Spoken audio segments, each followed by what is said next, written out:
à sa guise. Et en conséquence, ils n'ont pas seulement nourri toute la multitude de personnes qui étaient 5000 hommes sans compter les femmes et les enfants. Ce qui signifie qu'ils auraient pu être plus de 10 000 personnes au total. Et ils les ont tous nourris jusqu'à ce que chacun soit rassasié. Et les apôtres se nourrirent aussi. Et de plus, ils restèrent avec 12 paniers pleins de pain et de poissons, alors que au départ, ils n'avaient que 5 pains et 2 poissons. Ainsi, acceptez d'être brisé financièrement en confiant ce que vous avez à Jésus-Christ. Et comment pouvez-vous confier ce que vous avez à Jésus-Christ?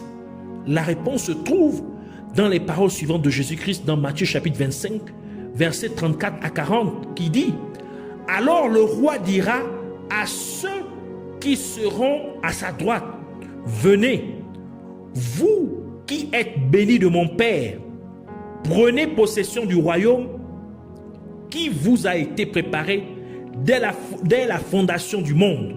Car j'ai eu faim et vous m'avez donné à manger. J'ai eu soif et vous m'avez donné à boire. J'étais étranger et vous m'avez recueilli. J'étais nu et vous m'avez vêtu.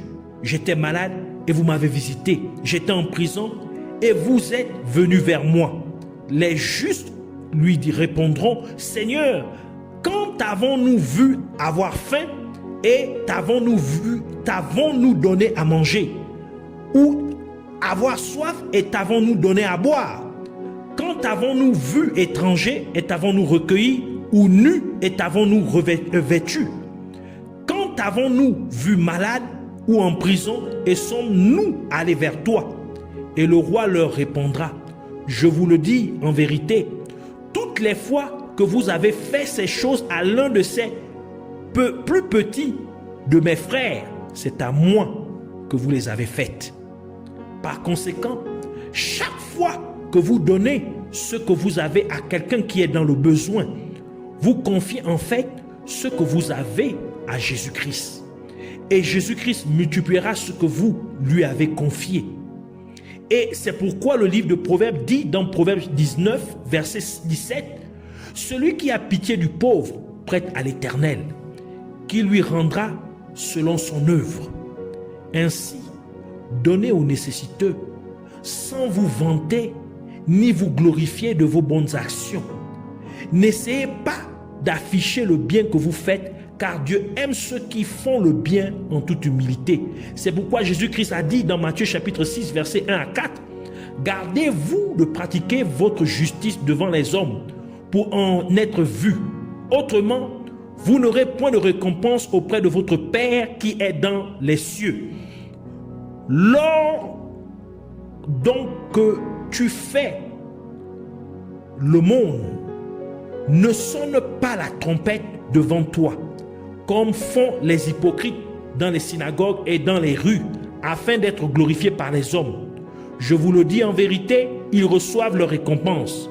Mais quand tu fais le monde, que ta main gauche ne sache pas ce que fait ta main droite, afin que ton aumône se fasse en secret.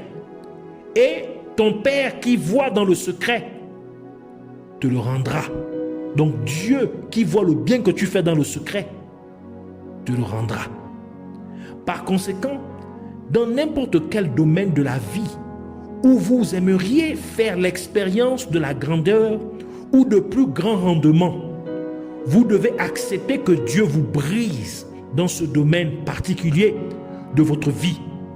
Par exemple, Moïse était éloquent en parole, mais Dieu l'a tellement brisé en enlevant à Moïse tous les attributs et les faveurs royaux dont il jouissait en Égypte.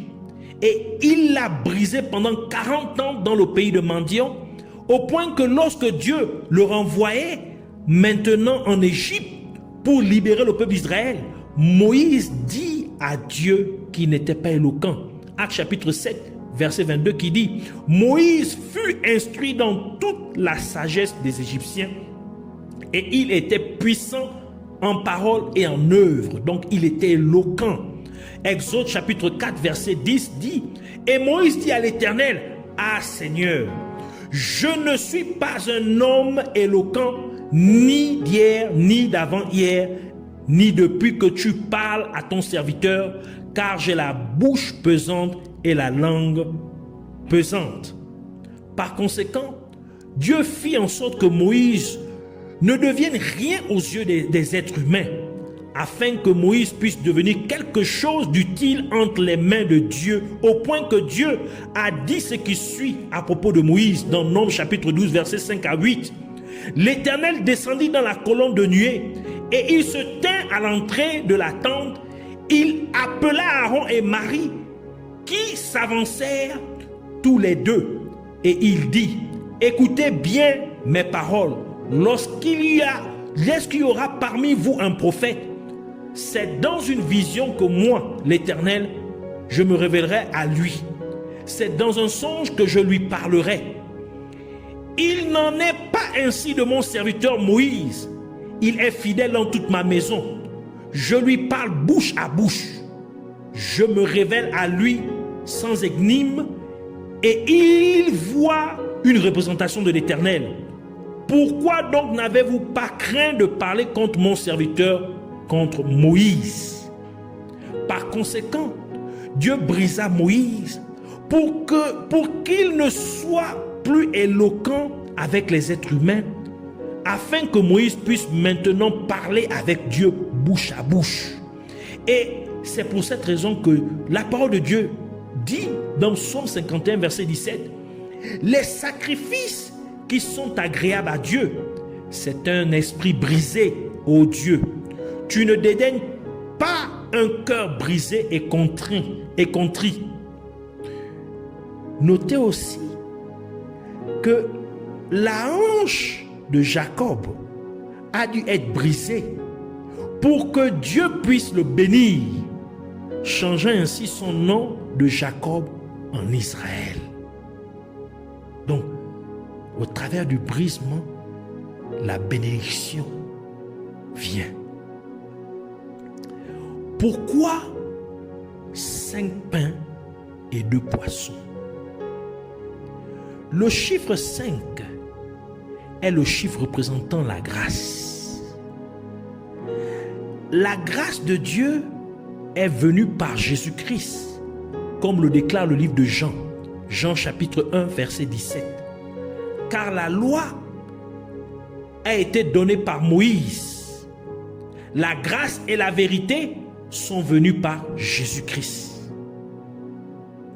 Et Jésus-Christ est venu physiquement sur terre pour nous donner accès à la grâce de Dieu au 5e millénaire après la création du monde par Dieu. Le premier millénaire date de l'année 0 à l'année 999. Le deuxième millénaire date de l'année 1000 à l'année 1999. Le troisième millénaire date de l'année 2000 à l'année 2999. Le quatrième millénaire était de l'année 3000 à l'année 3999. Et le 5e millénaire était de l'année 4000 à l'année 4999. Aujourd'hui, nous sommes dans le 7e millénaire.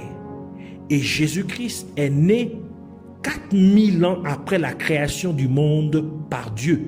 Cela signifie que Jésus-Christ est venu au 5e millénaire après la création du monde. Et puisque la grâce de Dieu est rendue accessible aux êtres humains par Jésus-Christ, donc le chiffre 5 est le chiffre de la grâce. Et le chiffre 2 représente la confirmation ou le témoignage. Matthieu chapitre 18 verset 16 qui dit, c'est Jésus qui parle, mais s'il ne t'écoute pas, prends avec toi encore une ou deux personnes, afin que par la bouche de 2 ou 3 témoins, toute parole soit établie. 2 Corinthiens chapitre 13 verset 1, qui ajoute pour dire, c'est ici la 3e fois que je viens à vous. En la bouche de 2 ou 3 témoins, toute parole sera confirmée. C'est la raison pour laquelle Jésus-Christ envoya ses disciples 2 par 2 pour aller prêcher la parole de Dieu. Parce que le chiffre 2, c'est le chiffre du témoignage, c'est le chiffre de la confirmation. Luc chapitre 10 verset 1 qui dit, après cela, le Seigneur désigna encore 70 autres disciples et il les envoya 2 par 2 devant lui dans toutes les villes et dans tous les lieux où lui-même devait aller. Par conséquent, parce que le chiffre 5 est le chiffre de la grâce de Dieu et le chiffre 2 est le chiffre du témoignage ou de la confirmation, donc le fait que Jésus-Christ ait utilisé 5 pains et 2 poissons implique que Jésus-Christ nous témoignait de la grâce de Dieu. Il confirmait le temps de la grâce, que le temps de la grâce est arrivé. Jésus-Christ nous confirmait comment nous pouvons avoir accès à la grâce de Dieu dans les différents aspects respectifs de notre vie. Et c'est en rompant le pain et les poissons. Cela signifie que vous devez donner ce que vous avez à ceux qui sont dans le besoin pour l'amour de Dieu. En faisant cela, Dieu multipliera ce que vous avez donné et cela vous reviendra en un nombre plusieurs fois supérieur à ce que vous aviez donné. Remarquez aussi que c'était le 5e jour de la création que Dieu créa les poissons. Et c'était la première fois que Dieu utilisait le mot multiplier. Genèse chapitre 1 verset 20 à 23 qui dit, Dieu dit que les eaux produisent en abondance des animaux vivants et que les oiseaux volent sur la terre vers l'étendue du ciel. Dieu créa les grands poissons et tous les animaux vivants qui se meuvent et que les eaux produisirent en abondance selon leur espèce. Il créa aussi tout oiseau ailé selon son espèce. Dieu vit que cela était bon. Dieu les bénit en disant, soyez féconds, multipliez et remplissez les eaux des mers et que les oiseaux multiplient sur la terre. Ainsi, il y eut un soir et il y eut un matin. Ce fut le 5e jour. C'est pour confirmer que lorsque vous donnez à d'autres personnes qui sont dans le besoin, vous recevez en retour ce que vous avez donné. Mais cela sera multiplié. Cela parle en fait de la grandeur. Cela parle de la grâce. C'est pourquoi Moïse, lui, que Dieu avait tant brisé, en étant raffiné par Dieu pendant 40 ans dans le pays des Madians, complètement éloigné des plaisirs de la vie royale d'Égypte, éloigné aussi de ses frères hébreux, afin que Moïse puisse obtenir la grâce de Dieu. Par la grâce de Dieu, Moïse put voir le dos de Dieu avec ses propres yeux, parce qu'il obtint grâce aux yeux de Dieu. Exode chapitre 33, verset 17 à 19 qui dit, l'Éternel dit à Moïse, je ferai ce que tu me demandes, car tu as trouvé grâce à mes yeux, et je te connais par ton nom. Moïse dit, fais-moi voir ta gloire. L'Éternel répondit, je ferai passer devant toi toute ma bonté, et je proclamerai devant toi le nom de l'Éternel. Je fais grâce à qui je fais grâce, et miséricorde à qui je fais miséricorde. Ainsi sont ici les secrets pour entrer dans la faveur de Dieu, dans la grâce de Dieu, pour entrer dans le processus de multiplication de Dieu. C'est pourquoi nous voulons prier. Merci Abba Père, Dieu Tout-Puissant, Père de tout esprit, donneur de vie, propriétaire de l'éternité, restaurateur de vie, bénisseur des bienheureux. Je te donne toute la gloire et je te remercie pour ta sagesse et tes connaissances infinies. Merci pour la révélation et la compréhension dont tu m'as transmise à travers cet enseignement. Je te remercie, Seigneur Jésus-Christ, d'avoir accepté d'être brisé par Dieu le Père, afin que je puisse être sauvé et ainsi recevoir la vie éternelle avec Dieu le Père, alors que j'habite et je vis maintenant en toi et à travers toi. Et parce que tu fus brisé en étant méprisé, rejeté, battu, blessé et enfin, tu fus tué par crucifixion. Aujourd'hui, de nombreux êtres humains, à travers toute la terre et à travers les âges, reçoivent la vie éternelle en acceptant de te suivre, en faisant de toi leur sauveur et Seigneur. Par conséquent, un nombre incalculable d'êtres humains deviennent chrétiens. Et pour cela, nous te disons encore merci à toi, notre Sauveur et notre Seigneur Jésus-Christ. Je te remercie et je te prie, ô Père, pour que tu m'aides aussi à accepter d'être brisé par toi, Seigneur Jésus-Christ, afin que je puisse aussi attirer beaucoup d'âmes à toi, afin qu'elles aussi puissent être sauvées. Aide-moi aussi à accepter d'être brisé en te confiant tout ce que j'ai, pour que je puisse recevoir beaucoup plus en retour. Aide-moi encore à accepter d'être brisé pour que je puisse connaître ta gloire et ta grâce. Je te remercie, Père Céleste, car tu l'as fait au nom de Jésus-Christ. Je t'exalte donc et je te magnifie au nom de Jésus-Christ. Amen.